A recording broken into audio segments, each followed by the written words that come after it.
You know what? Hindi lahat ng blessings ay puro pera lang. Ang problema kasi natin, kapag sinabing blessing, pera agad ang nasa utak natin.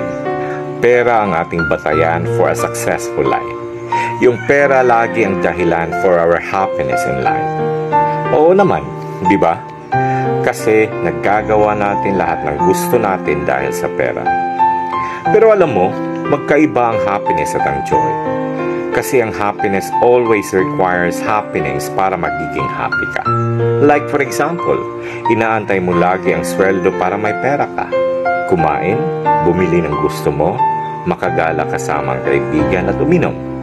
And after that, mag-aantay ka na naman sa susunod na sweldo kasi ubos na ang pera mo. Feeling empty na naman ang pakiramdam mo. Samantalang yung joy, iba. Kasi it's a state of being. It's a fulfillment, contentment. Andyan yung blessing ng buhay, buo ang pamilya, walang mga sakit, may iilan pero totoong kaibigan, bagong mga opportunities at memories in life. And that's life, more than just money. Kaya, be grateful to God.